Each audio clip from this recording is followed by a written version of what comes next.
Thank you all for coming. Welcome to the Gray Decision Intelligence Demand Trends webinar, designed specifically for higher education professionals.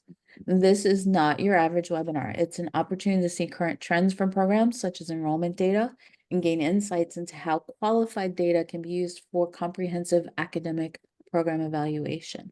We also have a neat little surprise that Bob will introduce to us in just a moment. But there are a few housekeeping items to get started with. At the bottom of your Zoom screen, there's a place labeled Q&A. Please feel free to add your questions there. We will get to as many as we can during the session, and we will certainly follow up later with you if we run out of time. You will receive a link to the webinar recording and presentation slides in the next few days. Please look for it in your email. And now, without further ado, I'd like to introduce Bob Atkins, not only the founder of Gray Decision Intelligence, but also a program evaluation expert and a best-selling author among higher ed publications. Thank you very much, Marianne. And thanks to all of you for joining me this afternoon. I know schedules are really busy with graduation, but we'll make your time worthwhile, I certainly hope. So without further ado, let's dive into the material for this month. We'll cover a few topics here. First, a brief description of what a program evaluation system actually is. Then we'll talk about student demand, employment, local matters, as we call it. We'll look at states, Georgia, Montana, and Virginia, and how student demand and employment varies from state to state. Then we'll actually do an outtake, and Dave from Gray will take us through an actual program evaluation live online, and we'll demonstrate the application of AI to program evaluation and management. And finally, I'll give you a summary.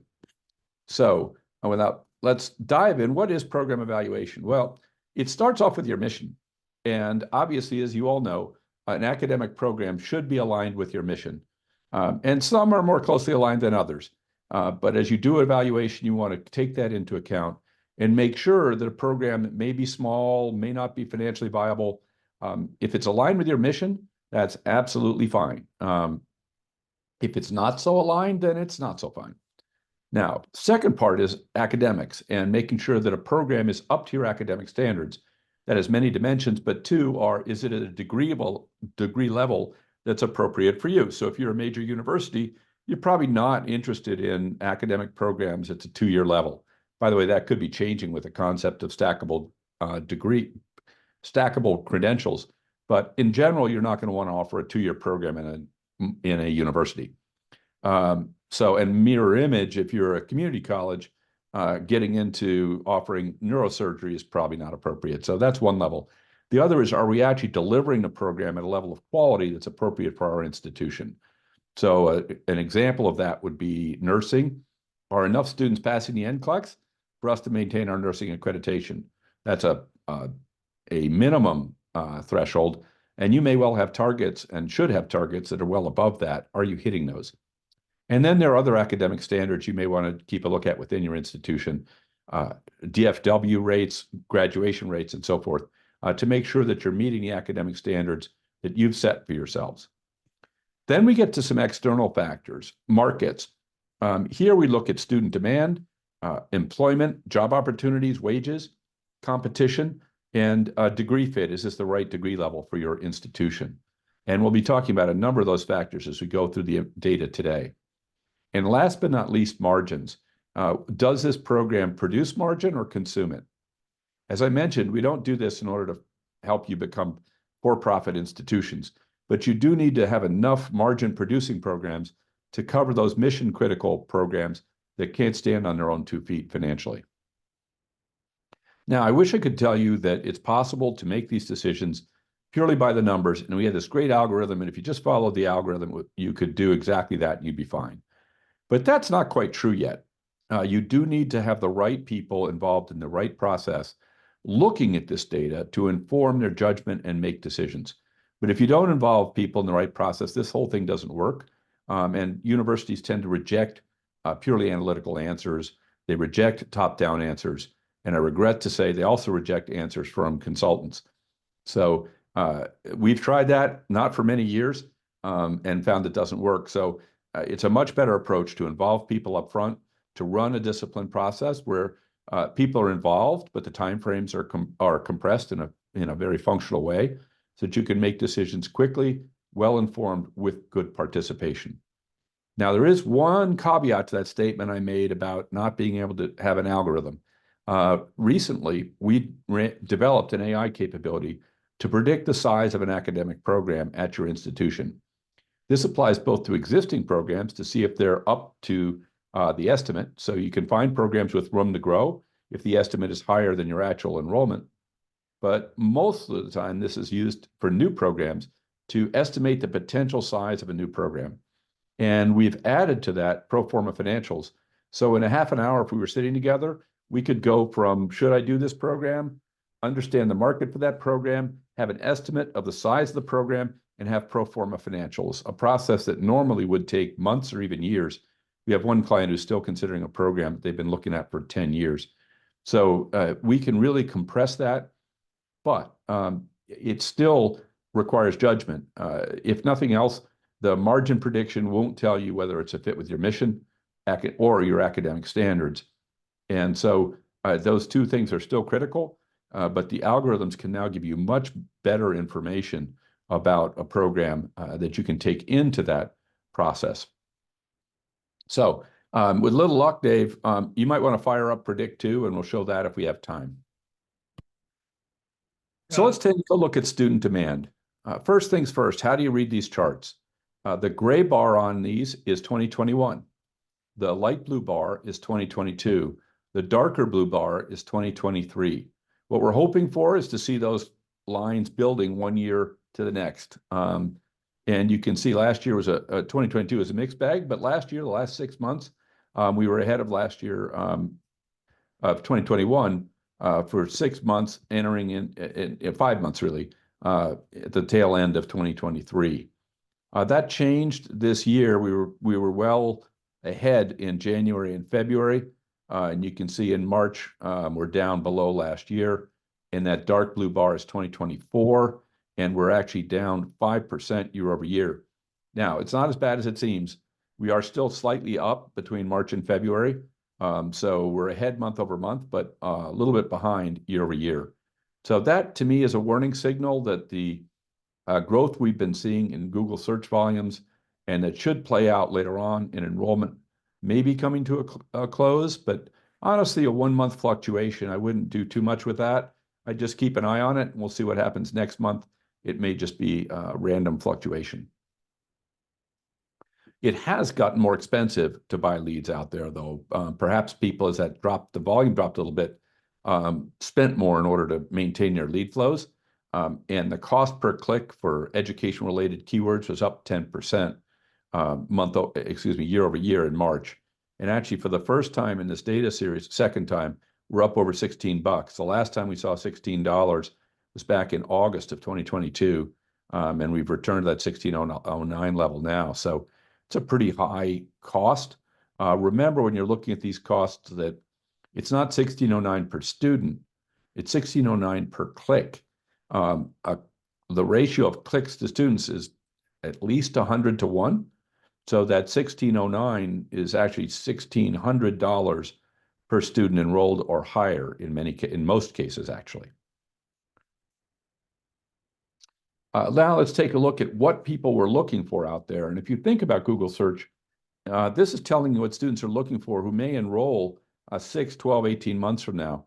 The time frame depends a little bit on the degree level. If you're down at the associate or certificate level, they may be looking for something to enroll in next week or next month. If you're at the PhD level, people are going to be 18 months out from making a decision when they're searching in Google in many cases. So here we're looking at all program levels, and we can see that electronics and engineering topped our list with 33% growth. And we've got a couple of things in that STEM category here, mechanical engineering at 17. And we've got some finance and accounting, finance up 24%, accounting up 19%, and a representation of healthcare that's pretty healthy with 3 programs. Clinical psychology up 22%, occupational therapy up 19%, and dietitian up 16%. Then we have a couple of random things. Tax prep, we're in that season. Still a growing area, at least it is in January, February, March, up 24%. Legal studies up 22%, and library and information science up 20%. By the way, we've seen this growth in tax prep for some time, so that's not unusual, and it does tend to peak around this time of year. We look at fall new enrollment. At the bachelor's level, it's up 1%. That's not a great growth rate. Really, it's approximately flat, but it is quite an improvement over 2018 and 2019. We were dropping 2% and 5% respectively. We're actually kind of flat now, and have been for several years at the bachelor's level, up 1%. Within that, there's been a lot of churn between the associate level programs, community colleges, and 4 years with the associates level dropping quite a bit, and bachelor's coming up a little bit. New fall enrollment at the master's level, up 3% this year. That's very reassuring. It had taken a terrible drop over the 21 and 22, down 3% and 7% respectively. So that's starting to bounce back. What's hot? And we look at the bachelor's level in terms of new enrollment, and now we're looking at 5-year annual growth rates. So there are not very many things that grow quickly for 5 straight years. One of them, however, is cybersecurity information assurance, and it's up 20%. We have a couple of other sort of random things here that are up. Cinematography up 5%, interior design up 5%. Now, when I say random, I just mean they're not neatly categorized.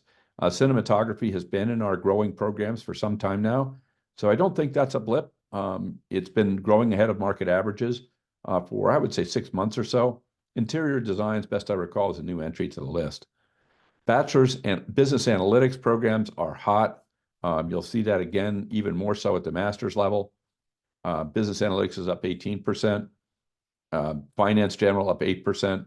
Construction management up 6%. Entrepreneurship up 5%. So there's growing interest in business-related programs. One of the surprises for me when I looked at this data on bachelor's programs was the absence of healthcare. There are a couple of programs here that have had nice double-digit growth. Well, really only one with double-digit growth. Exercise physiology. And then we see allied services, health general up 7%. Healthcare in general has been one of the growing sectors in higher education. So as I say, it's a little surprising to see it so little represented here in the fastest growing programs over the last 5 years. And then finally, we have a STEM program, aerospace, aeroscience. This is another one that we've seen steady increases in recently, as well as over the 5-year period. So for those of you who can approach aerospace, this is an interesting program for students now. Upward trend in new enrollment and an upward trend in other indicators that we track as well. Now, we're going to switch over here. Now we're at the master's level. We're looking at fall 2018 to fall 2023 growth in new enrollment. I should mention here as we go through these, new enrollment is the folks who come in and enroll in the fall. The data we have also tracks total enrollment. That would be all students enrolled in that program across institutions. Right now, we're looking at new enrollment because that's our best growth indicator.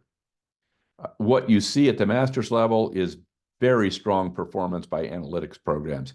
Data analytics or data science up 33%, business analytics up 27%, financial analytics up 9%, and econometrics and quantitative economics, that's a tongue twister, up 8%. I think that's very closely tied to analytics, which is why I put it there. We could equally call that more of a liberal arts program. But once you get into the econometric side, it's very analytical and tends to lead, can enable people to get jobs in these more analytical kinds of careers. In addition to that, we have strong representation by computing and software with 3 programs in our top 10. Not surprising, computer science, information technology, and cyber and information insurance. This is, you'll see again in other data, this has been a hot field for a while. It is a big field now. So sustaining an 8% growth rate in a field of that size is pretty impressive. So data analytics and business analytics are relative newcomers by comparison. This has been hot for quite some time. Do have a little bit of health here. Again, sort of surprised at how little. Up 11% in mental health counseling and up 10% in clinical medical social work. Now we go all the way to the other end. So we've been going up the pipe, if you will, from bachelor's to master's. Now we're going to less than degree courses, not programs.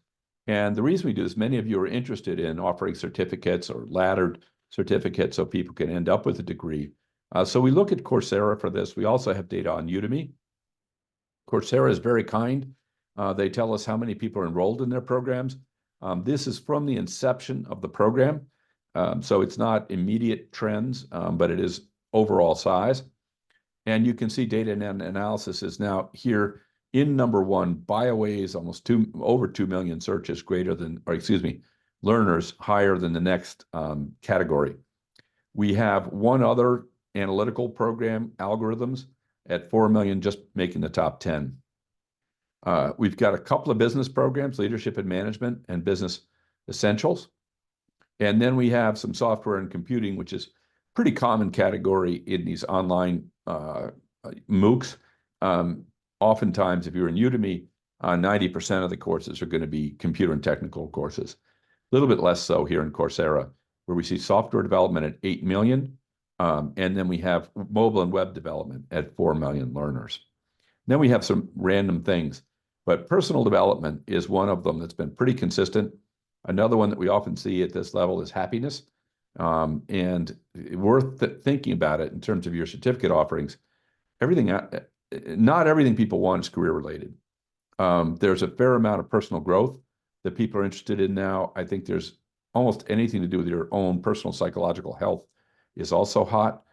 So keep that in mind. We often focus in on what employers want to the exclusion of what I will call human beings want to improve their own personal lives, and in particular these days, mental health.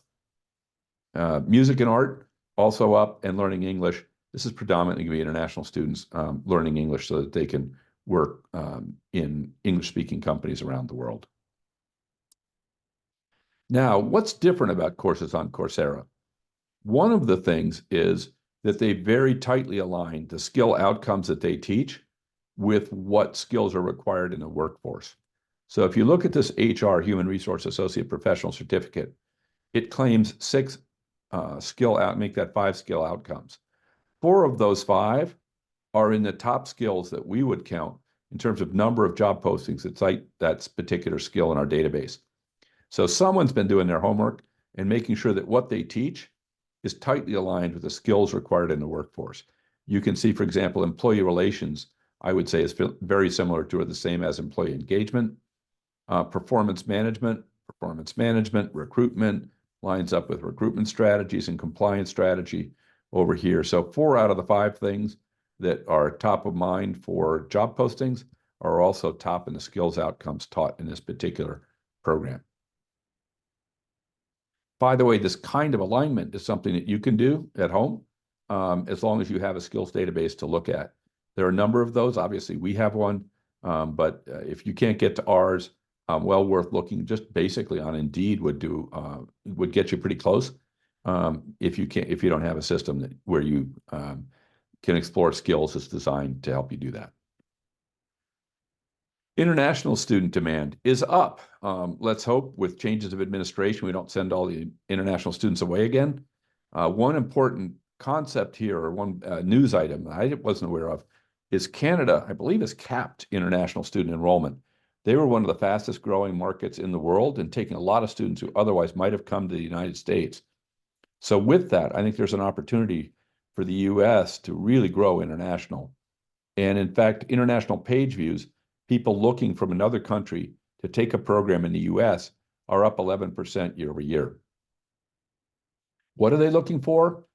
Interestingly, education is number one. I would have thought it'd be engineering. Marketing and marketing management, also up 200% or more. Electrical and computer engineering is next. Then we have our, mechanical engineering, some IT, AI, all pretty technical programs. Project management fits in that group. And then we have something I find very intriguing that I've seen here before. Linguistics often makes this list. I wonder if that isn't people who want to understand linguistics as part of doing AI. A lot of the underpinnings for certain of the AI models actually have linguistic roots, but I can't really explain that. It's a relatively small program generally, but high interest internationally. Public health general, and then finally architecture in the top 10. And obviously there are dozens of other programs with very substantial interest internationally as well. When we think about where people want to go, not surprising. sun and surf. Most folks internationally want to go to California. Where do they come from? Now, I should tell you, our data does not include China. So China is the largest international market. We can't get data from behind the Great Firewall, so unfortunately, we can't report that out to you. But the Indian subcontinent is enormous. India itself, Pakistan, and Bangladesh are top three. Then there's a wide range of companies in the next group: Nigeria, Iran, Turkey, Nepal, very different kinds of countries, different continents, all in this top 10 group. And then we have Germany, Egypt, and the UK. So two, OECD countries still make the top 10 of people who are looking to go from Germany to the US for higher education. A couple of thoughts here. The country of origin is fairly volatile over time. There'll be political changes in a country that may close off the United States. To some extent, that's happened with China, either because the US is shutting it down or the Chinese are shutting it down, or both, depending on the particular time of month or year. So you have to be diversified in international and make sure that you're running across a bunch of companies or countries in case one of them hits a political wall and can't send folks to the United States anymore. So keep that in mind. And there's some of these developing countries that might not be, I wouldn't have thought Nigeria would be a leader in folks sending people to the US, but indeed it's in the top 5. So the data is really helpful. One of our clients, to be really specific here, used the international data among a number of changes they made to make their international programs more attractive, to target specific geographies for specific academic programs. So as we did in this case, artificial intelligence, and then they looked at India. In fact, Nepal was one of the top areas that they looked at. Then they could actually drill our data all the way down to the individual city. Then they marketed on Google. The cost of a Google click that I just mentioned a while back at $1.50 is a penny and a half in some of these countries. They grew their international program from 300 students to 1,000 through much more effective marketing and, again, other changes that they made. So this data can be very useful to you if you're trying to increase enrollment, in this case, in international, but obviously the student demand data, for example, for academic programs, can be very helpful when you're trying to think how to increase enrollment and revenue by academic program. Now, when you increase that enrollment, you got to make sure that there are jobs for your graduates. When you do that, be careful. The traditional labor market databases rely on something called the direct prep crosswalk. And I know some of you have heard this before. To you, I apologize, but I have to keep making this point because the data is so wrong. If you're using direct prep, the foundational crosswalk between academic programs and jobs comes from the National Center for Educational Statistics. Now, if we look at music majors, according to that rubric, there are 2 fields that they go into: musicians and singers and secondary school teachers. Not a lot of jobs for musicians and singers, a lot of jobs for school teachers. Neither one pays particularly well. So you'd come away with the impression that music is a very unattractive major from a job market standpoint, and there are very, very few jobs available to people, and they don't pay well. And there is some truth to that, by the way. But if you look at what music majors actually do, whether that's using the American Community Survey, which is a part of the US Census, or looking at a database that we keep on 70 million graduates, and say, what do they really do? You find that they don't go into 2 majors, 2 occupations. They go into 774 different occupations. Now, let me pause there. If you said that the data is wrong by 10%, this is like horseshoes and hand grenades. That would be close enough, but it's not. In this case, I'm wrong by 772 out of 774 occupations. That is a huge error, more than 200 times multiple of, that's not good enough. And so be super careful when you're advising students, for example, on saying, well, if you get a music major, here's what you can do. Unless you have real data that comes from actual jobs that people really have, you don't know. And many of the databases that you would look at for this will misreport it. In fact, I think almost all of them do, because they use this direct prep concept. In reality, people go into all sorts of things. I was actually kind of impressed to see within the first 4 years, we've got music directors and composers at the top of the list, but general and operations managers are there. Not something that would come to mind when you say music major, but many people do that. Then we see the two that NCES mentioned that are in the top 10, which is fine. They got two right, but they missed all the rest. Managers, other, elementary school teachers, project managers, advertising managers, executive administrative assistants. That's not so great. It may not really require a college degree. So don't like to see that as an outcome for students necessarily. And marketing managers. So there are all kinds of things you can do with a music major, in fact. Now, I would also say if I were advising a music major, there are some other courses you want to take so you're ready for the workforce. So don't just do music. Taking some computer science, making sure you're mathematically literate and so forth, that'll be a big help to you in the job market. We've got to be very careful not to pigeonhole people and think that because they majored in music, they're necessarily going to go on to a career in music. They may do many, many other things. Job posting trends, good news and bad news here. Overall in the US, job postings are down 3%. That's not so bad for higher education because enrollment in higher ed tends to go up when job postings go down.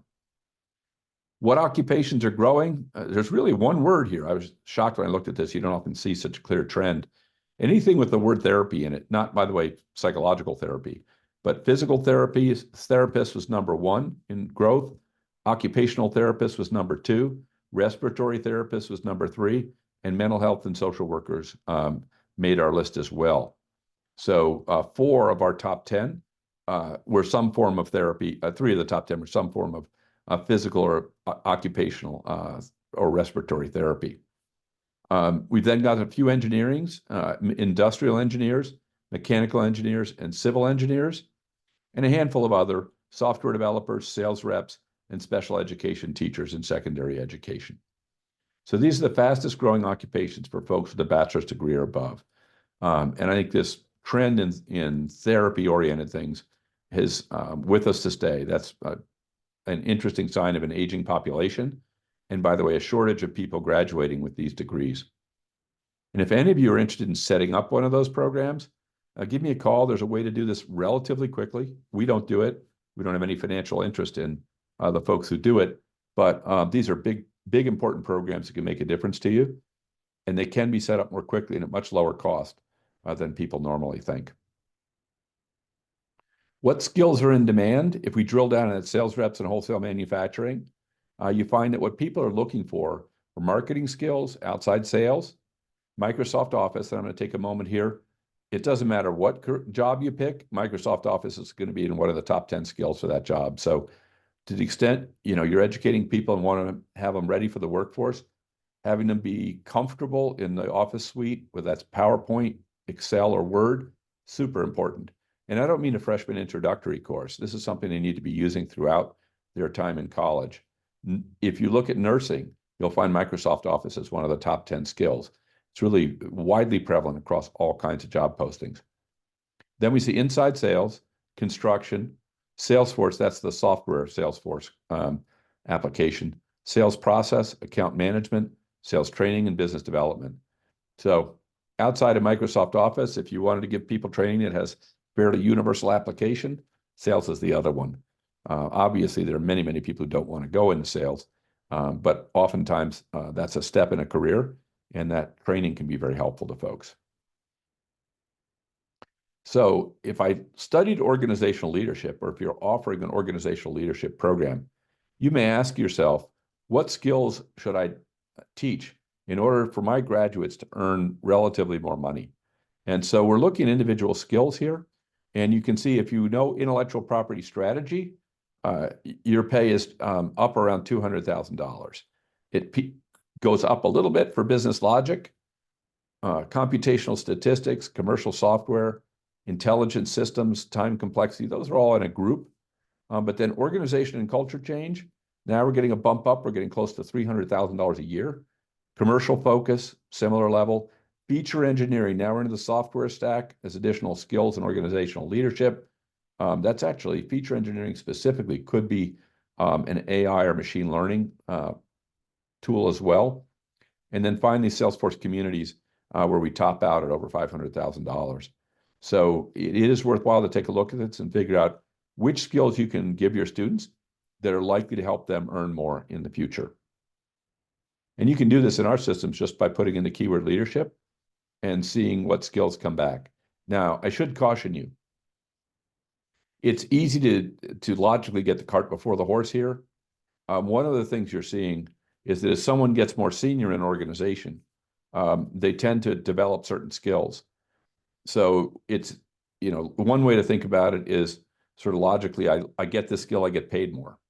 I don't think that's quite what's going on in many cases. People are getting more senior. As they do that, they learn the skill and they get paid more because they're more senior and they now have that skill, as opposed to the skill itself pulling them up in the organization. So it's a bit of both, and just keep that in mind. It's not, you can't easily separate out those two effects of seniority and skill development. Now let's take a look at a couple of individual states, and we're going to start with Georgia, and you'll see how different the results are when you start to look at a local level. Why does this matter to you? Because you live in a local market, generally speaking, unless you're one of the major online players. So you need to make sure the data that you get is relevant to the particular market you serve. Now, for that, when we work with clients, we set up our systems so that they can, first of all, we determine what that local market is by looking at where they get their students from. And second, we pull data for that specific local market so that they have that in their systems. We'll typically give them broader data as well.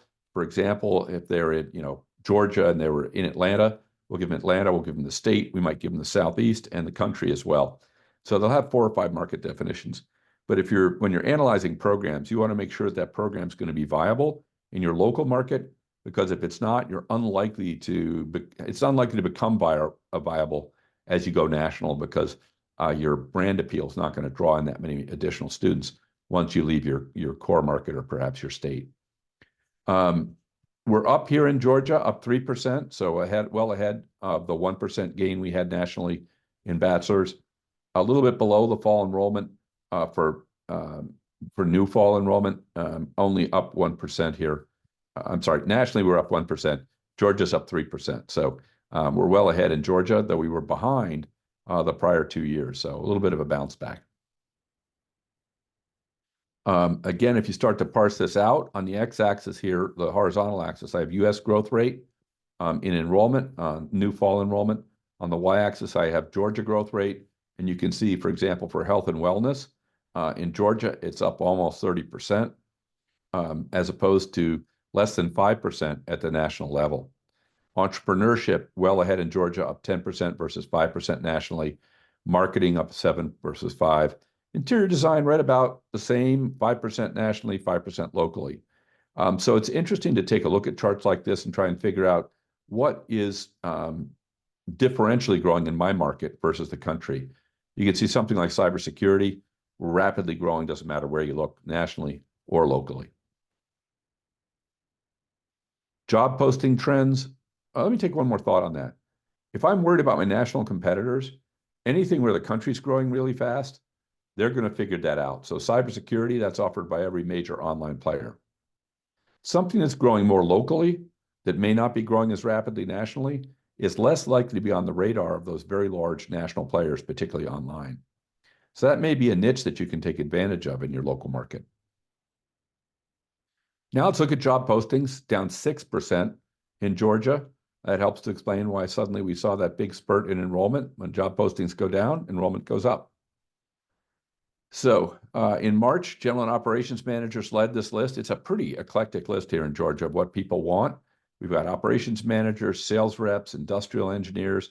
There's our physical therapy again, elementary school teachers, software developers, some teachers' assistants, middle school teachers, mechanical engineers, and tax preparers.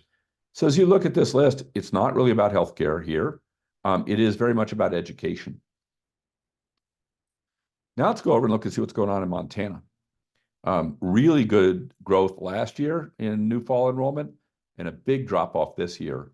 7% decline in new fall enrollment at the bachelor's level versus our 1% increase nationally. So this market in general looks a little more volatile than the country. That may well be because it's so much smaller. We're looking at a total fall enrollment at the bachelor's level in Montana of 5,000. That's less than the new enrollment in some individual colleges in other states. So one would expect a little more volatility. One of the issues, though, is they're exporting a ton of students from Montana to other states online. So we've got 4,500 students who are studying online in Montana at Montana institutions. We've got 6,400 students who are studying in Montana, but at institutions that are not in Montana. So Western Governors University it has enrolled 974 students in Montana. Remember, the total student enrollment in Montana was only 5,000. So that's 20% of the total student population that's been lost to an out-of-state school. Not that different when you look at SNHU with 500. Again, that'd be about 10% of all the students enrolled in Montana are not going to a school in Montana. And then you see Grand Canyon, Penn Foster, and the University of Phoenix as other institutions competing in this market at the. So keep that in mind. This is not a terribly easy number to get. We go through a lot of work. You can derive it from what's called NC-SARA, which is a compact of all the online schools that allows them to compete in 49 of 50 states if they sign into the compact. So we take that data and we strip it out so that we can see by program, by institution, not where the headquarters of the institution is, but where the students actually are. If you take most labor market data suppliers and other people who supply data about where students go, all those students are erroneously reported in the headquarters location of the institution. So if you look at something like Grand Canyon, the University of Phoenix in particular, they have 30,000 students total completions, I think it is. 95% of those are not in the state of Arizona, those students. So very, very misleading if you use iPads to try and understand your local competition. Anybody who's online is going to be misstated, either way too high if you happen to live in Phoenix, or if you're over in LA, you're not going to see those University of Phoenix students at all in your local market, but they're there. Montana, down 9% in terms of job postings. So that helps us to understand why they had a little bit of growth in enrollment. And then what's going on here? This state's remember we had education that was heavily present for us. But here it's actually switched over. And now we're talking about healthcare primarily. Physical therapists, nurse practitioners, dentists, and veterinarians. And then after that, by the way, I threw animal health in there. I know those aren't human beings that they're taking care of, or at least I hope they're not. Sales reps, the number one job posting, first-line production workers, tellers, bill and account collectors, public relations specialists, and social and community service managers. The other thing to take away here, though, is how few job postings there actually are. Very small state. It's hard to remember, as we think about it as a state, just how small some states are compared to something like Georgia. Montana companies. I found out what Town Pump does. It's a retail operator of convenience stores. They are the number one company in terms of job postings in Montana. So if you're cultivating relationships with external companies, they'd be a company you might want to visit.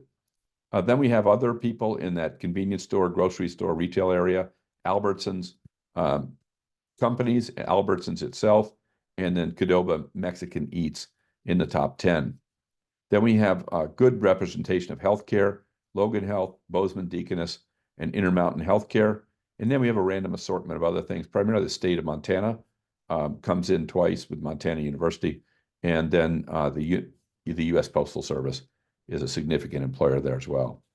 I wasn't too impressed by the average salaries in any of these places. Again, being a more rural, lower pop state, you tend to see lower average salaries. But particularly for healthcare and such, I was a little surprised to see these numbers really topping out, about $65,000. Those would be much higher in other states. Now, speaking of another state, let's take a look at Virginia and see what's going on there.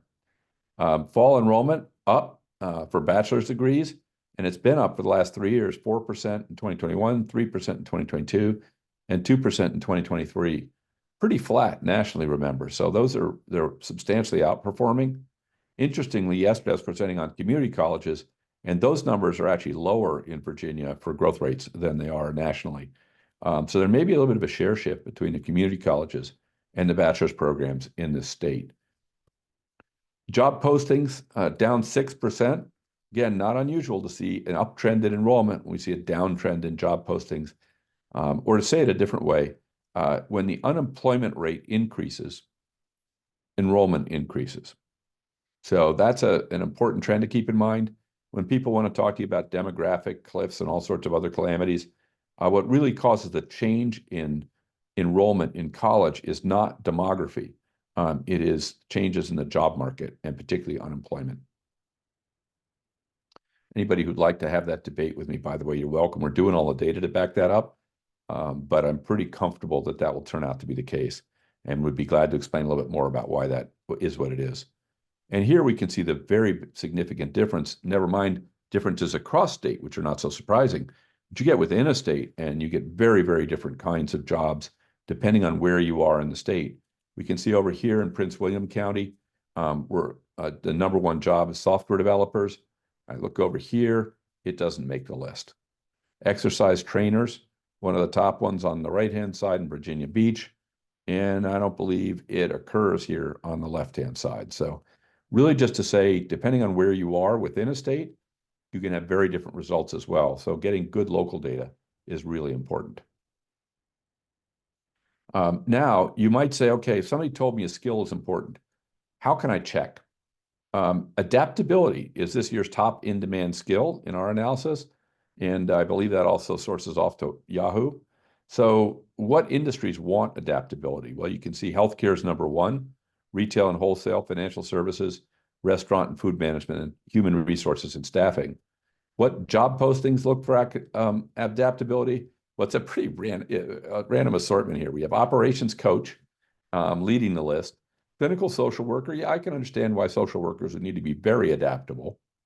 But I also have cake decorators and administrative assistants. So when you start to think about where a given skill fits, the answer is likely to be very diverse areas.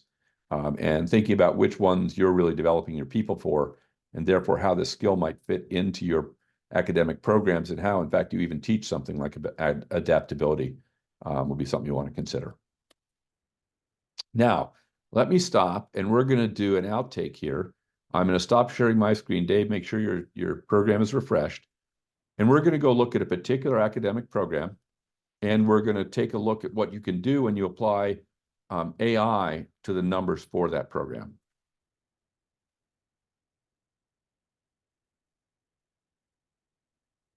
So what we're looking at now is a ranking of all programs, and there are 1,500 programs in that list. We won't scroll through all of them for you.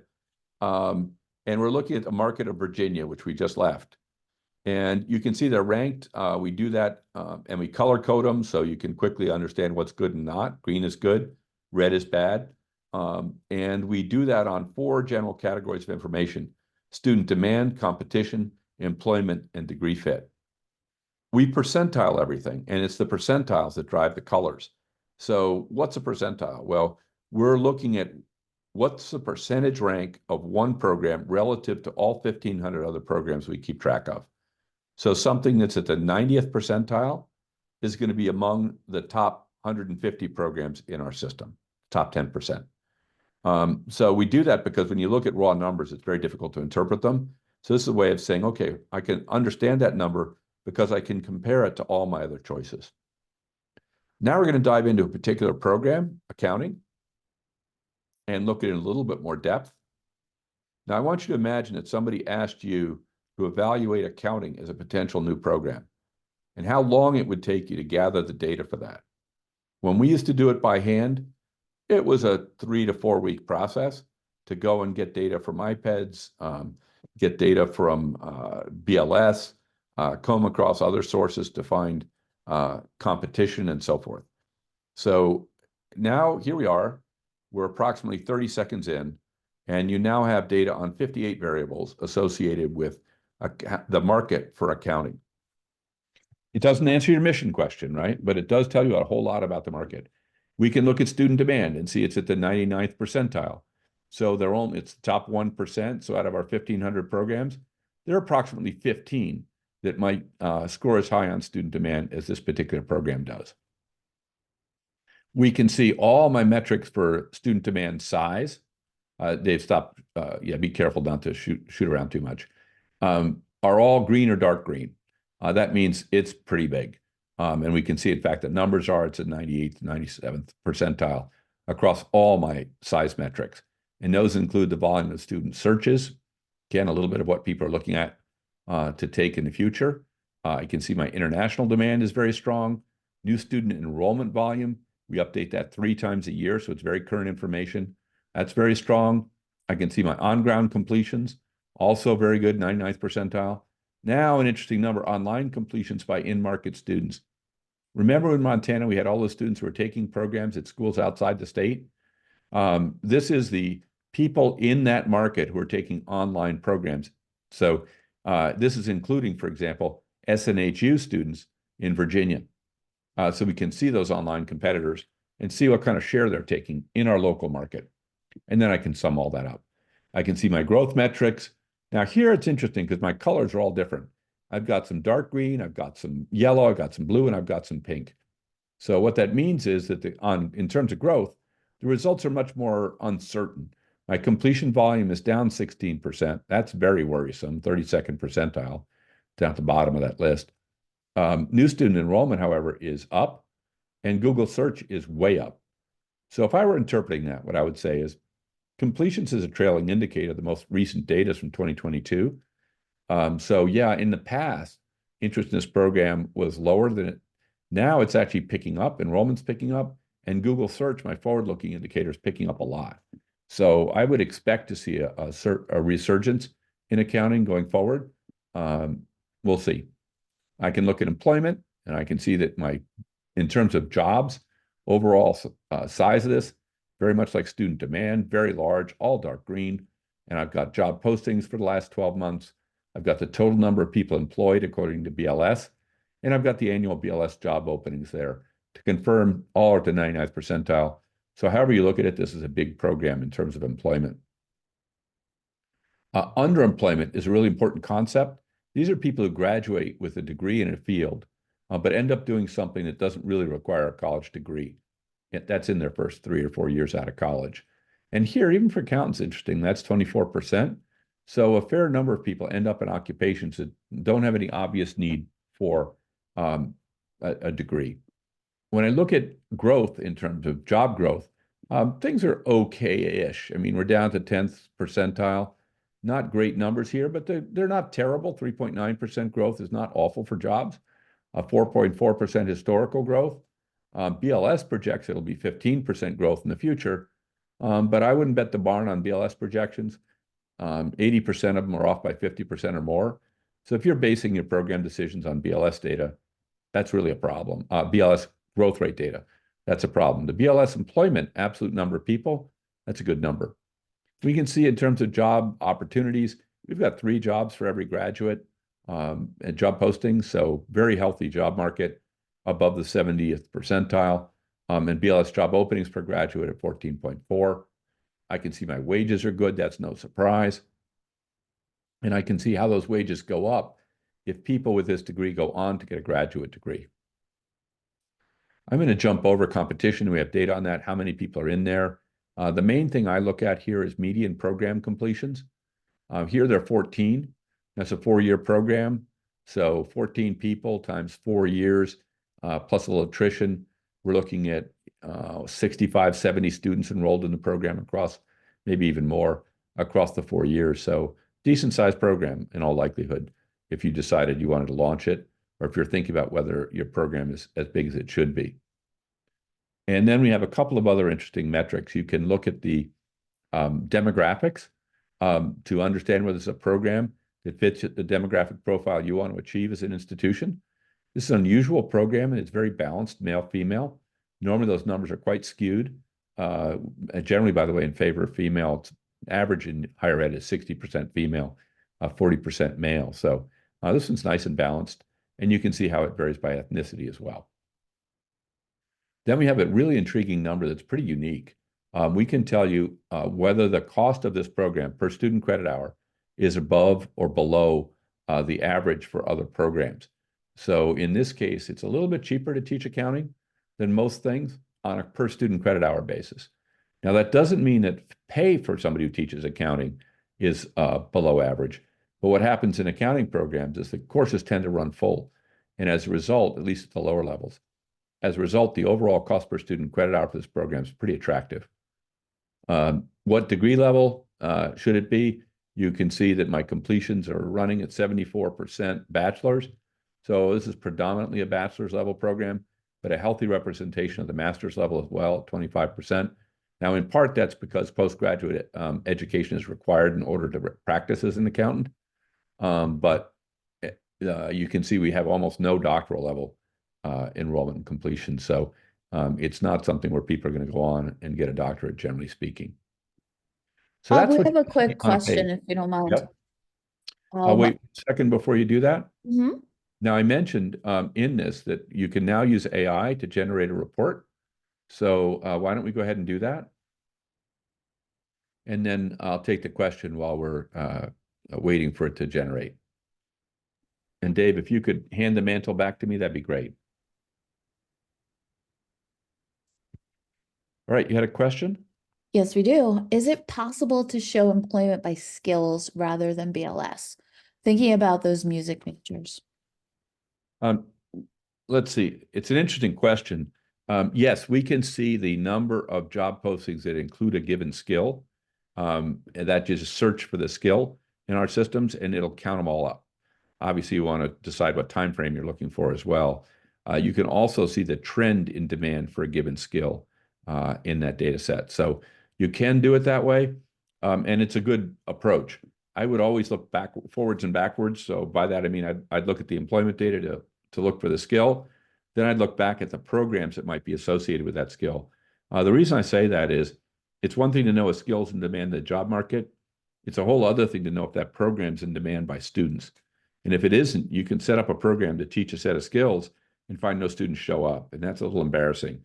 We've had clients who spent hundreds of thousands of dollars, even I think one was $1 million. Two of them combined spent $1.5 million setting up programs, different programs. Between the two of them, those particular cases, they hadn't checked student demand, and they ended up with 5 total students. So not a good investment. So you've got to be very careful to balance what you find in the labor market data with what students actually want. It doesn't do anybody any good if you set up a program to meet employer needs and no students show up, because you're not going to have graduates, you're not going to have prepared people for jobs, you're not going to meet the employer requirement, and you're going to lose a lot of money in the process. So brief summary, Google searches are up. Google search for academic programs dropped 5% year over year, but we did have some fast growers. Electrical engineering was up 33%. Cost per click, however, went up 10%, so it's getting more expensive out there. That's actually a big jump, as I mentioned, over $16 for the first time in a couple of years. In fall 2023, new enrollment in bachelor's programs did grow by 1%. Master's picked up after a couple of years of decline, up 3%. From 2018 to 2023, a bachelor's new enrollment in cybersecurity rose 20% annually for over 5 years. You don't see that very often. For master's programs, data analytics, data sciences rose 33%. Two just red hot fields. In March, U.S. programs job postings fell 3% year over year. And as I mentioned, that's kind of good news for higher ed, because generally speaking, when job postings and employment fall, people go back to school. Remember, when you're looking at labor data, that the traditional alignment between programs and jobs is very, very inaccurate. It would suggest people go into 2 occupations. They really go into, in music's case, over 700. And then you've got to get your data locally. I know most of you know this, but there really are tremendous variations between national data and local data. And you'll want to make sure that the programs you offer, whether that's to meet employer needs or student demand, reflect your local market. If you would like to get a report on a program, please feel free to reach out. We're happy to share an individual scorecard with you and to share state-specific data for you. So if you'd like to do that, please just get in touch, and we'll have one of our folks get on the phone with you and we can look at the data together. Now, I'm going to hand it back to Dave, and I'm hoping our report is run while I was talking. And you can see for the program we picked, which was accounting in Virginia, that we've now generated a written report in about a minute while you wait. So you have both the numbers from our software. Dave, you open in your screen? Share my screen here, Bob. Yep. And we can produce a written report. Now, I would say you always want to have a human in the loop here. That is, take this report, download it, and edit it, but it'll save you a lot of time. You can edit this in 10 minutes rather than having to go through and draft the entire report yourself.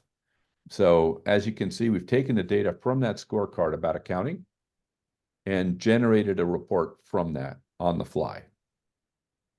Honestly, I don't care if it's my company, but just the whole idea that we can do this with a machine is mind-blowing to me. It took quite a bit of work. So the idea that you might be able to just sort of open ChatGPT and throw some numbers in there, I know this is months of work to get the prompts right. The primary issue is it hallucinates, and it does it in very subtle ways.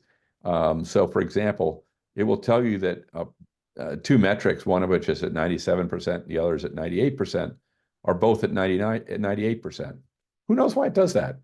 But obviously when you read it, it's like, well, no, that's not correct. It will make up numbers if you don't keep it tightly controlled. It does other funny stuff. So it's a lot of work to create a prompt that eliminates the errors. And we've now been through that. And we've checked, we've printed out hundreds of these and gone through and manually checked them against the numbers to make sure that they're producing reliable results. But all that said, when you get these, double check, make sure. Down below this screen, you can see the actual data itself. So you can make sure that what you're seeing is consistent. And you can export that to a PDF. So that's our presentation for today. I want to invite you all. We do lots of other stuff that's free and you're welcome to access. Among those things, we have a book. That's not quite free, but it is available on Amazon. We have a program evaluation and management course through Bay State, excuse me, not Bay State, Bay Path College here in Massachusetts. Our webinars are open to everybody, as you know. Our next one for bachelor's will be on Thursday, May 30th. And to offset all the pessimism out there and all the problems, I've begun a podcast about how to grow in higher education. And it is my belief, backed up by quite a bit of data, that any kind of school can grow. You just have to put your mind to it. You have to use the right data. And I will say that program innovation is one of the major drivers of growth. So lots of ideas on there. It's not me talking, it's college presidents and others who've actually achieved growth in some of the strangest places where you would never expect it, like Presque Isle, Maine, and South Dakota. So I encourage you all to listen to those. It's very encouraging in helping you understand tactics that you can use to grow at your institution. Thanks very much. Appreciate all of you joining us and look forward to speaking with you again next month.